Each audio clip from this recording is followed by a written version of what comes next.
This is Nightline. Tonight, edge of death, a birthday outing in paradise ending in a nightmare. She said, "Help me, he's trying to kill me." Shortly after, she was crawling towards us. A woman found covered in blood on a hiking trail in Hawaii. Her doctor husband now on trial for allegedly trying to kill her. Ariel Koenig takes the stand. You could hear a pin drop. In my mind, he's trying to knock me unconscious to get to be able to drag me over the edge. This disturbing body camera video shown in court late today. His lawyers claiming she started the fight and was having an affair. This case has been twist after turn where two people are pointing the finger at each other. Who will the jury believe? Plus, an emotional Savannah Guthrie opening up about the abduction of her mother, Nancy. We are in agony. Her heartbreaking new interview on NBC. She needs to come home now. And Andrew McCarthy, the 80s Pretty in Pink star. Always believed in you. Just didn't believe in me. Telling me about his deep dive into male friendship, an idea he says he got from his son. He looked up at me and said, "You don't really have any friends, do you, Dad?" Driving cross country to connect with old pals. And they're like, "You drove?" To come see. Yeah. And taking a look back at that iconic role and what you might not know. I look really forlorn, and it's because I'm wearing a really bad wig. From ABC News headquarters in New York, this is Nightline. Good evening, everyone, and thanks so much for joining us. I'm Deborah Roberts. Tonight, the riveting trial playing out in paradise. A doctor charged with attempting to murder his wife in a brutal attack atop a cliff in Hawaii. He says he was acting in self-defense, but will the jury believe him? He just starts hitting my face and my head with a rock. From paradise to peril. Prosecutors saying one couple's Hawaiian hike took a shocking turn to attempted murder. He grabbed me really forcefully by my upper arms, and he said, "I'm so sick of this shit. Get back over there." And he starts pushing me back towards the cliff. Now Ariel Koenig is telling her story of what happened that fateful day. Police body cam footage shown in court revealing the aftermath of the gruesome incident. Ariel Koenig takes the stand. You could hear a pin drop. The whole truth and nothing but the truth? Yes, I do. In my mind, he was trying to knock me unconscious to get to be able to drag me over the edge. So I just was screaming then as much as I could. The chilling story from Hawaii, a prominent doctor now charged with the attempted murder of his wife. 46-year-old anesthesiologist Gerhard Koenig is in custody this morning. Gerhard Koenig and wife Ariel set off on a hike in March of 2025 on Oahu, Hawaii, to celebrate her 36th birthday. Ariel testifying in court that her husband had an ulterior motive. I was saying something like, "Please help. He's trying to kill me." According to the prosecution, this hike was all a ruse to get Ariel alone for what they describe as attempted murder. Now Gerhard is charged with second-degree attempted murder. His trial grabbing headlines. From the very beginning, this case has been twist after turn where two people are pointing the finger at each other. If you look at the pictures of them together, they look like a picture-perfect couple. According to court filings and testimony, Ariel and Gerhard had only been on the Palipuka hiking trail a few minutes when he suggested taking a selfie near a steep edge. She was feeling a little uneasy being so close to the edge that she just asked her husband, "Hey, can we move? Can we not do this right now?" Prosecutors alleging that's when Gerhard grabbed Ariel and tried to push her off the cliff. He had grabbed me really hard and was moving me. So we kind of wrestled a little bit, and I threw myself onto the ground because there's a lot of trees and shrubs there so that I could hold on. Prosecutors say that during this wrestling match with Gerhard on top of Ariel, he starts rummaging through his bag. She says he suddenly pulls out a syringe. And he says, "Hold still," and I see the syringe, and I just kind of like bat it away from us both. I'm saying, like, "You can't do this. Everyone knows we're on a hike. They'll know this wasn't an accident, and our kids will be orphans. You'll go to jail, and I'll be dead. Like, you have to stop." She says Gerhard then jumped on top of her, grabbed a rock, and she says that he was bashing her head and her face with this rock at least 10 times. And she's calling for help. She's screaming. prosecutors showing in court the rock he allegedly used. The violence, prosecutors say, only stopped because two other hikers suddenly came upon the bloody scene. She said, "Help me, he's trying to kill me." Shortly after, she was crawling towards us. Can you describe how she was doing that? On her stomach and hands and knees. According to one of the women, Gerhardt turned around and walked up the mountain. Can you describe seeing the defendant's eyes? It's like a cold, emotionless stare. The defense tried to poke holes in the testimony of the two hikers. Did you pick the wrong person out of the photo lineup initially? Yes. Ms. Buxbaum, you did not see how the incident started, correct? Correct. And you did not see who started the incident, correct? Correct. And you never saw a vial or a syringe, correct? Correct. Authorities say they never found the syringe. After the incident, prosecutors say Gerhardt called his teen son, Emil. He says, "I'm not going to make it back. I tried to kill Ari, but she got away." According to court documents, he says to him, "I just tried to kill Ariel," and indicates that he's now going to kill himself by jumping off the cliff. The defendant told Emil that he was turning his phone off so the police couldn't find him. There becomes this multi-law enforcement search for Gerhardt. Not for just a couple minutes or a couple of hours, but for 8 hours. Authorities finally finding Gerhardt walking down the mountain and arresting him while Ariel is badly injured. Ariel, could you show everybody in the courtroom the scar on your scalp? Sure. I had a bunch of stitches through my scalp. I had a lot of wound care for that, and then I had some treatment for a distal fracture of my thumb.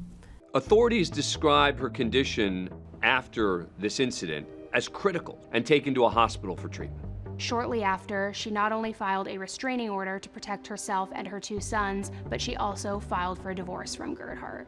Prior to the March 2025 incident, there was a lot of tension. And what we know from court filings is that Dr. Gerhardt Koenig had actually accused his wife of having an inappropriate relationship with another colleague. Ariel testifying Gerhardt found some deleted WhatsApp messages and believed she was having an emotional affair with a coworker. I was apologetic. He was obviously hurt. According to Ariel, after Gerhardt suspects that she's having an affair, he starts trying to control her, both practically and physically, and including sexually. Did anything change with your sex life with the defendant? At the time, Gerhardt kind of expected to have sex every other day. In court, Gerhardt's defense painting a completely different picture. This human story can be summarized best in 3 words: unfaithful, unwilling, and untrue. So the defense is basically saying, look, she doesn't want to be married to Gerhardt. She is the one, maybe, that picked the fight on the lookout that day. At the get-go, the defense between a rock and a hard spot here, because there are witnesses that see their client on top of Ariel beating her in the head with a rock. So what can they do? They're claiming self-defense. The defense is arguing that she's the one that starts hitting him with the rock, and that he reflexively takes the rock from her and hits her back. He claims that he hits her in self-defense, that she started the whole thing. Medically speaking, from the medical doctors in this case, it's not as bad as it looks. She never loses consciousness, no risk of death from the injuries, stitched up, went home the next day. And it was a rock. He hit her with a rock in response to her hitting him. Gerhardt Koenig has been in jail since his arrest. If convicted, he faces life in prison. His 19-year-old son is expected to testify, and Gerhardt himself could take the stand as the trial continues. For more on this case, including additional testimony from Ariel Koenig and other witness accounts, you can watch Edge of Death: 3 Ways to Kill, now streaming on Disney Plus and Hulu. We turn now to war with Iran. Tonight, as leaders from both countries spar over possible conditions to end the war, the U.S. Army raising the maximum enlistment age from 35 to 42 to expand its recruitment pool. It's day 26 of the war with Iran. Here's ABC's senior political correspondent, Rachel Scott. Tonight, Iran flatly rejecting President Trump's 15-point plan to end the war, insisting no negotiations are taking place, despite what the president says. They want to make a deal so badly. But Iran's foreign minister today declaring there are no negotiations with the enemy.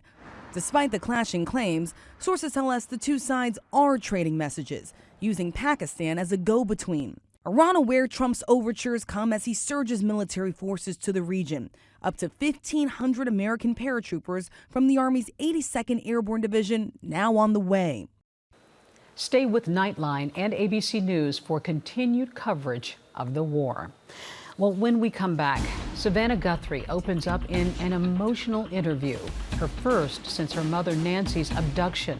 And later, we're one-on-one with 80s heartthrob Andrew McCarthy. His cross-country road trip, he says, was inspired by his quest to connect with old friends. And I realized, you know what, it's not enough. I need to go see these people.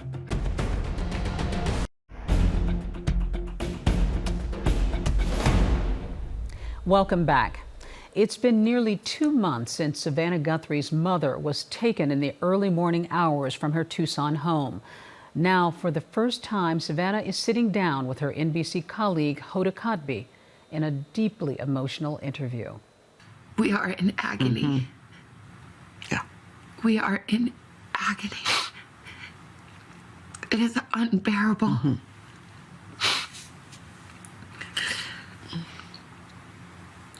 And to think of what she went through.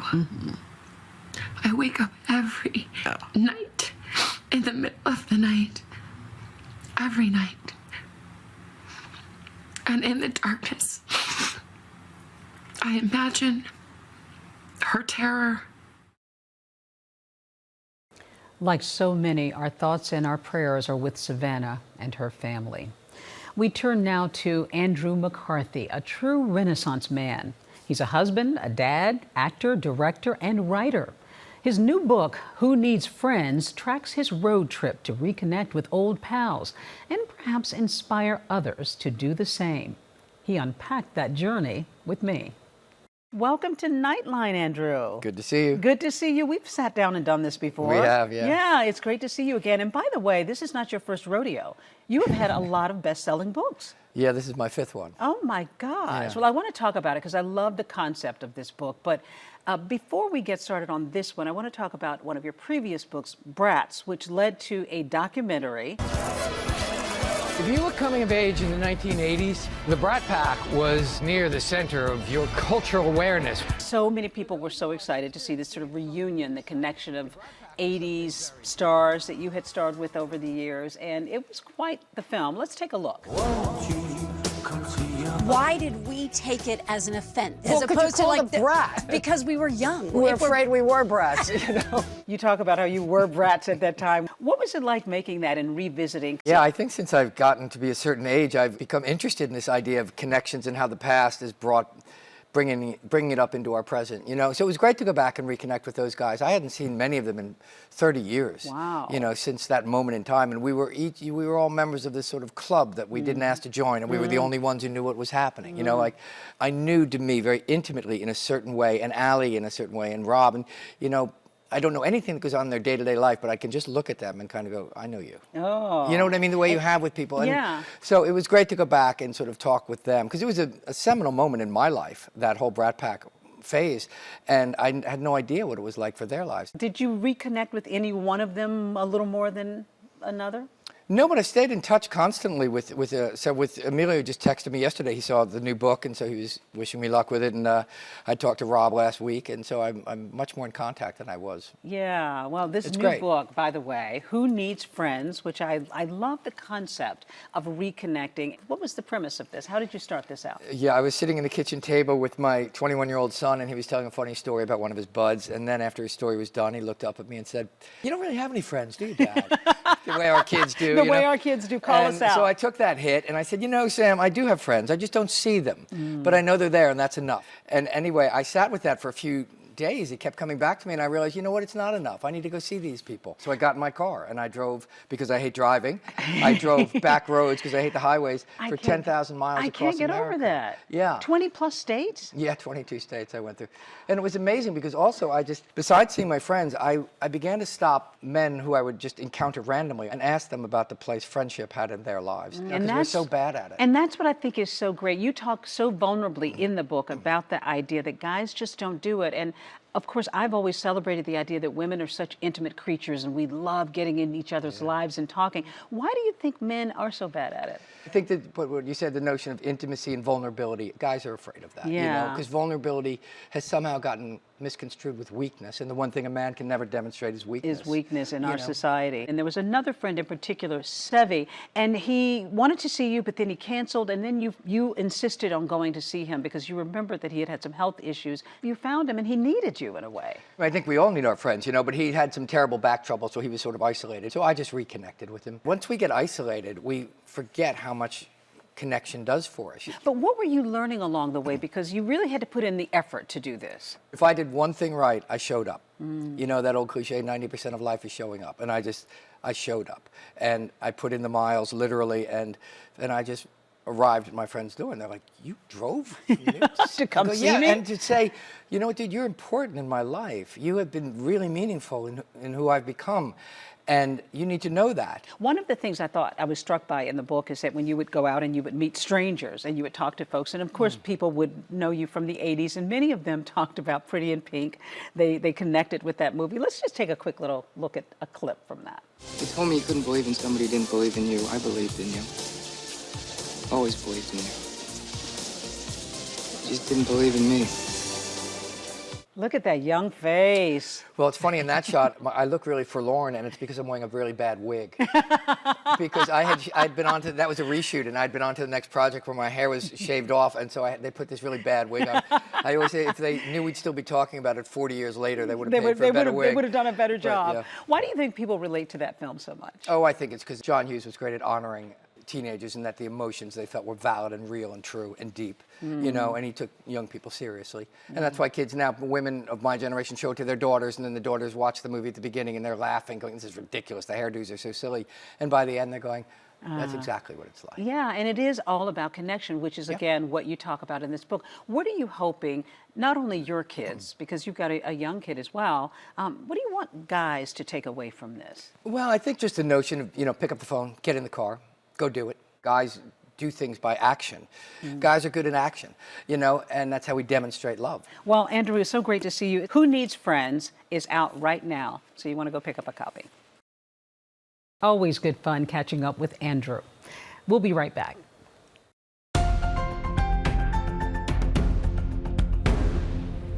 That's Nightline for this evening. You can watch all of our full episodes on Disney Plus and Hulu.